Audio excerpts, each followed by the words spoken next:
Okay, hello. So Megan Milakovic over here and Alita Langford, we were chatting just the last couple days about this topic, and we thought, you know what? All of these things just aren't necessarily like common sense things that everybody hears and knows.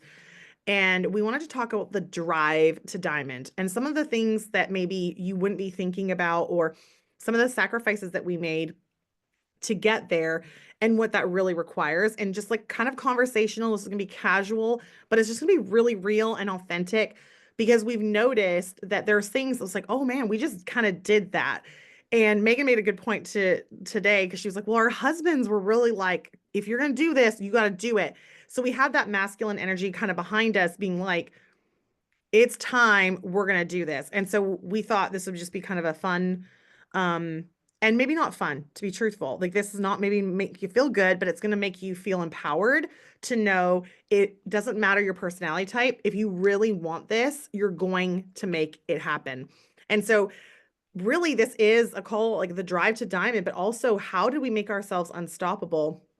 And a couple of the stories that we shared earlier today on our mastermind call, we'll share with you tonight, is that one of them for me is that convention always falls on my one of my son's birthdays.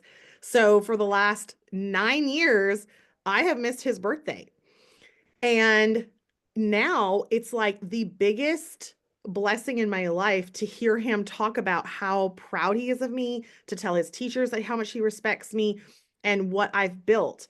And I think that it's so powerful to know the other side of what that cost, right? So in the meantime, I'm like, oh no, I'm missing his birthday. But I really, in that moment, I wasn't thinking like, oh no, I'm missing it, so I can't go. I literally thought, I'm missing your birthday. I'm going to do something super special for you before we leave. And then I'm going to bring you something fun home from my trip. And we're going to FaceTime on your birthday and we're going to make it work. And it was so worth it. Like to this day, he would never say, I wish you would not have gone, because that really impacted my business getting to convention. And so I think, Megan, like getting to convention and making it the sacrifice, like you did that for your first convention for sure. Yeah, so my first convention, I had a nursing baby. I flew out to Vegas and shared a room with Alita and our friend Lisa and another lady who honestly at that time, like I did not know all of them. I'm like bed sharing with my nursing baby. It was the first time that I had ever flown out to some place by myself where a family member wasn't picking us up. Like I was familiar with flying with babies. I felt fine with that. But going to an unknown location, I had never been to Vegas. I had to figure out how to get from the airport, and I'm terrible with directions. How to get from the airport with my baby, get all of our luggage and the stroller and this and that and the car seat and all the things by myself, figure out how to get to a hotel that I've never been to in a city that I've never been to meet up with people that I don't even really know very well. There was a Crazy. 3 hour time change. So I was up at 3:45 every single morning with my baby, like walking the halls of the smoky casinos. And it was In honestly Vegas. in Vegas, like I look back and I'm like, this was so crazy to even go. But Alita, your story is super similar too, because you went with a nursing baby and you were brand new silver when you showed up to yours, right? Yeah. And I sat in the back of the freaking thing, whatever it was. There was like thousands of people there. And I remember hearing one of the ladies, Tamara Holloway, getting up and sharing her story about how she'd been like a secret shopper to make extra money at Christmas time and stuff like that. And then she was the top contest earner. She's making all this money, like tens of thousands of dollars a month, right? Like you're talking like 50, $60,000 a month. And I'm like, oh my gosh, okay, if she can do this, I can do this. Like I really wanted to make extra money for my family. And I caught the vision in that moment. And for me, it was like, there wasn't an option. I became in that moment, I became like, my mindset was like, I'm diamond. I'm going to be a leader. I'm going to create a community of people. I'm going to create, for a long time, I really looked at like creating a movement. Like, I'm going to create a movement. I'm going to gather people and I'm going to create this movement where moms can make money from home and help pay their mortgage and help, maybe pay for a mom's night out without stressing out or buying the pair of shoes that they want, like just that self care. and then also getting the products, like getting gut health. I just made that decision in that moment. And so from there, it was just like understanding that I had to get out of my comfort zone. So like I remember being silver and making videos on how to go silver and gold. Like I wasn't even gold yet. And I was like, this is how you do it. And I just did it nervous. The videos are terrible. I would never want to look back at them now. And I have a weird accent, like, because I got nervous and I'd say things in a weird accent. And it's like, but I did it, you know? And I think sometimes we feel like, oh, I got it has to be perfect or it has to be this way to make it work. And really the thing that slows us down the most is just overthinking it and giving in to every resistance. Megan shared this morning, and I thought it was just absolutely brilliant. She's like, making the hard choices now makes your life easier. Making the easy choice now makes your life harder. So we're both diamonds now. Our husbands are coming on the cruise with us. That we've got this, leaders retreat we're having. We're able to pay for childcare for our kids. We're able to do all these fun extra activities without thought or worry or concern about finances. Like it is a huge difference, but it wasn't always that way. I built majority of my business as a single widowed mom with four kids under six. You have With a four lot of kids kids now. under, I'm like, how many kids do I have? Well, now we're about to have 10. But anyway, that's a long story. So, but I really had to make that decision when I became widowed. It was like, yeah, I'm going absolutely all in. I was already feeling that way. Like I was already headed in that direction. And this just really showed me it's like life waits on nobody. Life waits on no one. And if you're waiting for the right time, you're waiting for it to feel perfect, you're waiting for childcare to just magically appear for your kids, you're waiting. Will never happen, in case you're No, wondering. Never gonna happen. yes. And I think it's just, Megan and I both, we love to go have fun. We love to just like have a good time. And I think that sometimes that personality can be like, well, if I'm not going to have fun on this trip, I'm not going to go, or I'm not going to do that because it's just not fun for me. I'm not going to throw an event because it's not fun, or I'm not going to do this because it's not fun. And again, it goes back to the hard decisions that you make now and push yourself out of your comfort zone makes your life easier, not just the moment. So it's like when you take the easy way out, when you're just like, oh, this is too hard, I can't get childcare. Well, oh, this is too hard, I can't find flights that are affordable. Oh, this is too hard. It's like then drive a car. Drive a red car. I literally have driven to Illinois to do Sip and Seas with one of my best friends and Emerald, ambassador on my team. We would drive to Illinois to build her team out there in her van that had no air conditioning in the summer in the South. And I had a new baby and I'm nursing, okay, like stopping and nursing and the heat and it was ridiculous. I'm like, this is hilarious. One time I had to take a train up to New Jersey to where my team was for Super Saturday because I had a baby who hated the car, and I knew that I needed to get there for Super Saturday, and I was like, "Well, what is the other option?" I was like, "You know what? We're just going to take a train up." So here I am with my baby taking a train up so that I can be there to Super Saturday. And it's like those kinds of things, you guys, is what's going to get you to the next level. But you don't find solutions like that unless you have this deep conviction inside of you that you are going all the way to the top. Like when Alita was at convention that very first year, and when I went to my convention that very first year, we both caught the vision for what this could be, and then we made a decision from that point forward, like we're going all the way to the top. Not a I'm going to try to show up at this event. I'm going to Mhm. try to make it work. I'm going to try to get to diamond. If that's your attitude, you're never going to get there. But when you have this deep conviction for a completely different life that you want to live and that you know that you can get there, you are going to figure out a way to make it work. You start getting super creative. So when all of these obstacles start coming at you, instead of being like, oh gosh, there's no air conditioning in the vehicle, I guess we can't drive to Illinois. It's like, no, we're just going to show up anyway. Instead of being like, oh, sorry guys, I have a baby that hates the car, I can't show up to this big event. It's like, okay, well, you know what? I'm getting on a train and I'm traveling by train up to be able to be with you guys. Like when you think about those things, like I remember, okay, there was this one time after it was right after I had a baby. We just keep having babies. I'm about to have my fifth. She's about to have her 10th. Like we just keep having lots and lots of babies on this journey to diamond. So you can do it literally in any season, I promise Yeah. you. But the only time I ever missed convention was because I was literally having a baby that month. Like the due date was on convention. So obviously I couldn't be there. And that's because Plexus plans their Hawaii trip 9 months before convention, you guys. Like, why would they do that? Okay. And we said that's the only reason that we will ever miss. Like, Mhm. there will never be a reason. We will always show up. I will go every single year. For the first 5 years, that meant that I went by myself without my husband. I would have loved to have him be there. He was highly invested in my business, but somebody had to stay home and take off of work and watch the kids. And he did that so that I could go to convention. I needed to share rooms with people so that we could afford it, so that other people could afford it. Like, you see us now going on all these things and all this extra stuff. And it's like, but that's not the way that it was in the beginning. There was a lot of sacrifice in order to get there. And I remember, because I wasn't at convention that year, I knew that I needed to get myself in a room of high level people because I was missing that energy. I was missing that growth, and I knew how important convention was.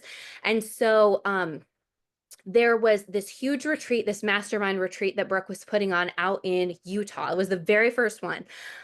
I had an 8-week-old baby, and I said, "Babe, I have to go to this thing."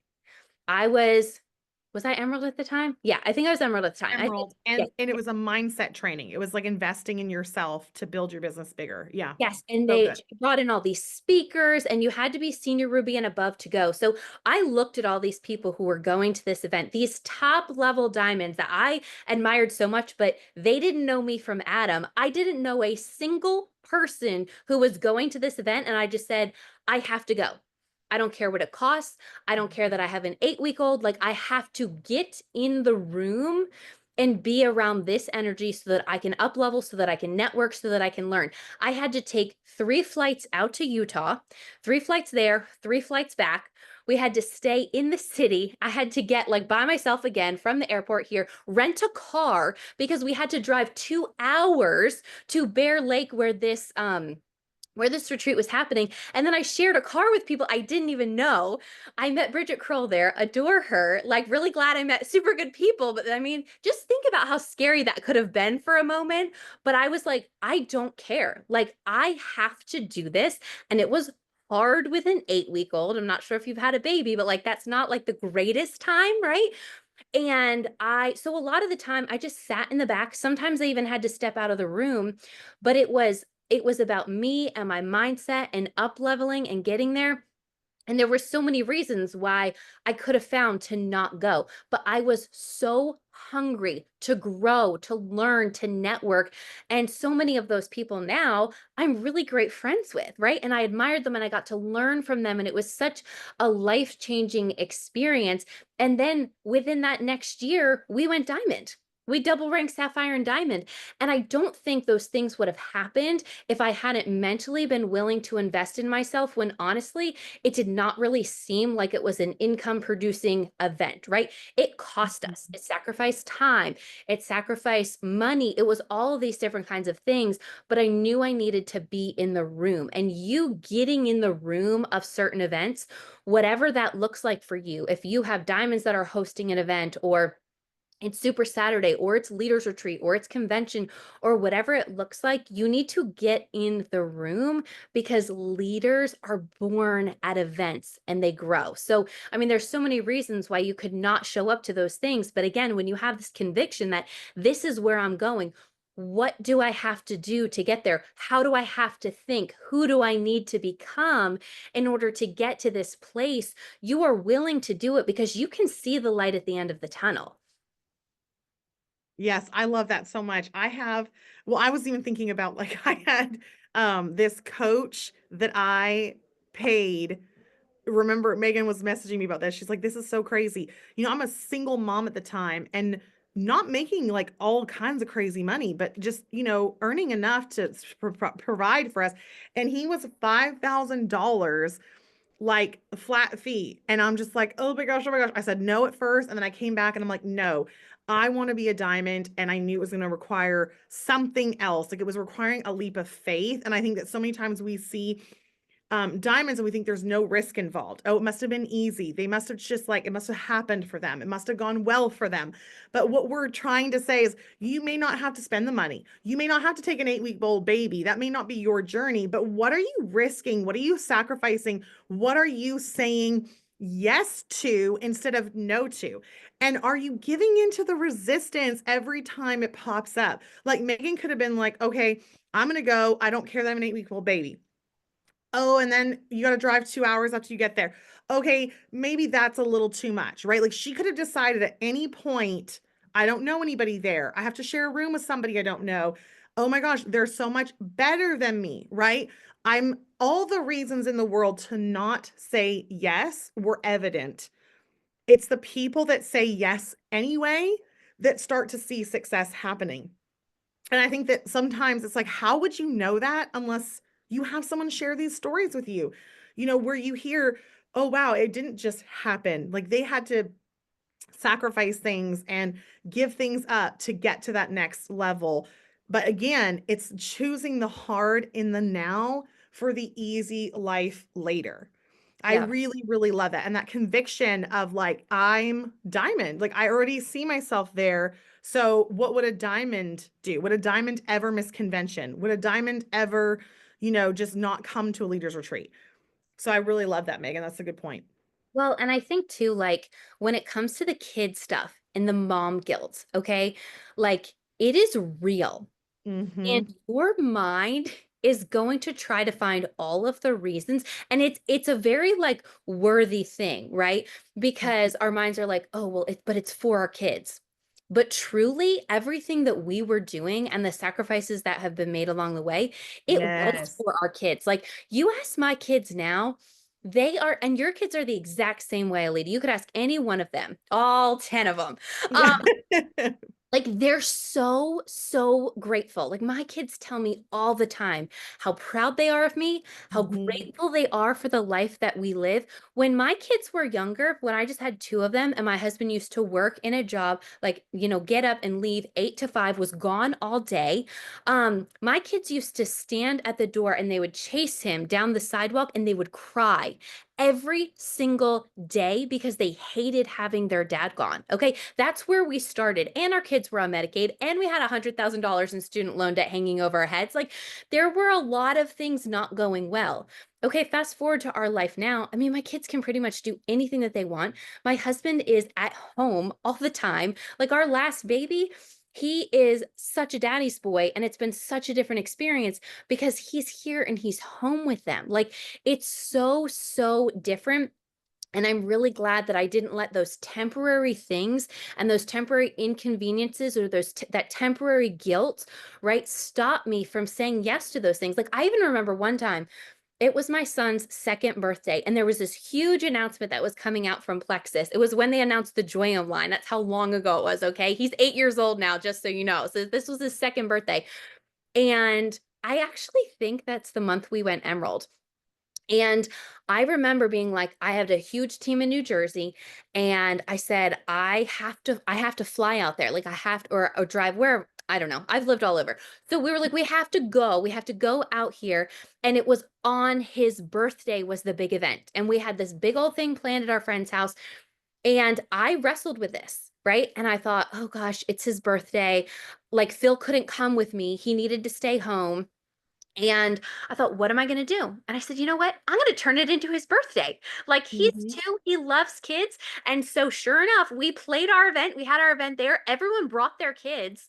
We had a happy birthday banner. Everyone sang happy birthday to him. We had balloons. I took him to the Disney store beforehand. Like we made a fun road trip out of it. It was great. Yeah. Did my husband miss our son's second birthday, like the actual birthday? Yes, he did. But you know what? Like we hit Emerald that month. Isn't that amazing? And we've been able to celebrate all the other birthdays after.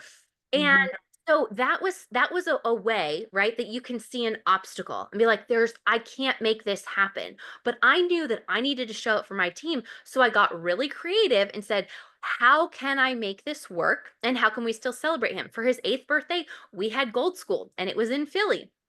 So we said, hey, we can either come home that night or you can come on a trip with us to Philadelphia. And he said, I want to go on a trip. So we spent his birthday at a hotel, then we took him to this Legoland place, and it was super fun and we had the best time. But we have always getting to the point of, you and I have both always brought our kids and always brought our family into this business. It's Hmm. not separated. Our kids know why we're doing what we're doing. They know the sacrifices that we're making, but they have also been heavily rewarded because there's been sacrifices on their end too, but they know why we're doing it. Like, we have always communicated to them why we're doing these things, and they've all been invested in it. Like, when we hit Emerald, we told our boys that we were going to take them to the Great Wolf Lodge. And so they had this trip to look forward to. When we hit Sapphire and Diamond, we got them quads. Like, it doesn't always have to be that big. We used to do painting parties. When we hit gold and senior gold and ruby, we did painting parties with them. Okay. So it doesn't have to be something extravagant in the beginning. I remember Brienne Coolidge talks about how at Gold she took her kids out for ice cream. Like, it's those kinds of things, you guys, but it's bringing your kids into it, bringing your family into it. And I think that sometimes it can be scary for people to put a goal out to their family and to put a goal on the line and let them know, hey, when we hit this, you are getting this, or this is what it means for our family. Because if you're going to tell your kids that this is the life that you're going to Come provide on. for them, you better friggin' show up. You better do the work. You better make the sacrifices to not disappoint them. Like, I couldn't imagine if I would have told my kids, hey, I'm working really hard. This is what I'm going after. And then I never did it. Like, what would they think about hard work? What would they think about me? Like, there's so many things. And it's like, I held in my heart, like, I'm doing this for my kids because I want them to see I'm a stay at home mom with no work experience, right? And they know this. And they know that I don't have a lot of common sense either. Like, my kids will laugh, they will tell you all these things, but they know, they're like, Mom, you are really good at business. And they tell me, I can't wait till I turn 18 because I'm going to do Plexus and I'm going to make a lot of money too. And we're going to have fun doing it. Like, I just took a video the other day of my 5-year-old telling me all of the wonderful things about Plexus. And at the end, he was like, and it's really fun. His entire life, he has grown up. He was the 8-week old that went with me on those trips. Okay. He has known nothing but Plexus, but my kids see the good, they see the bad, and they see the personal growth. Like, I would not be able to train my kids up the way that I do now if it was not for the mindset and personal growth that I've experienced through this. We do affirmations with them, we have them on the mirrors, we teach them how to pivot, we teach them, that they are able to come up with unlimited solutions to all of their problems. That is not the way that I was parenting before I did Plexus. So there's so many additional things along the way, but you have to make sure that you bring your shareholders in. Like, you sit down and you talk with them and you let them know why you're doing it, and then you better stick to your word and you better follow through with what you said, because your kids will notice if you don't.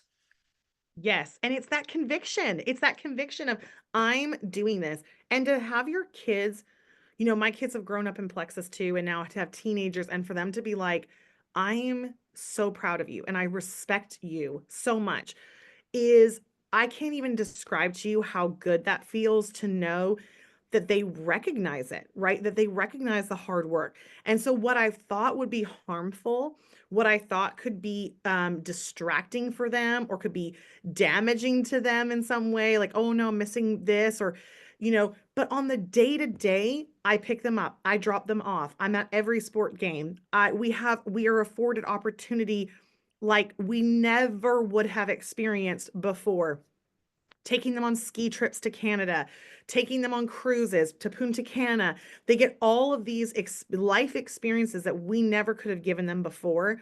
And it's not just about stuff and things, right? It's also about them seeing when you put your mind to something and you say, yes, I'm going to do it, it doesn't automatically just happen. You have to do the work to get there. And so when you bring them in and you say things like, this is the focus and the goal of our family because this is what it's going to do for our family. This is where you may see me being on calls a little bit. This is where you may see me needing to leave town sometimes. This is where you may see me, we need to make decisions on your birthdays. Like, sometimes that's going to happen. Granted, most people don't have 5 kids or 10 kids. So we may have a little bit more birthdays to work around, but for the most part, the concept is the same. Is when you really look inward, am I doing everything I can? Am I unstoppable or am I really quick to give into resistance? Like, oh yeah, this is too hard, I'm not going. And I think that that is a really good question. Oh, it's too expensive, I'm not going. Oh, it's too inconvenient, I can't do it, right?